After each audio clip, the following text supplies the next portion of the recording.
This tutorial is about to scan your documents or photos with the help of printer, and don't use the printer software. So friends, first we will open the Microsoft Paint app and then click on the menu and choose from scanner or camera, and there will be a pop-up will show like that.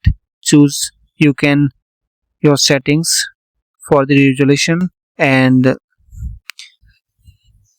click on OK, and then you have to scan, and it will take some time and it will scan the document. And now you can save this file. So first click on the menu again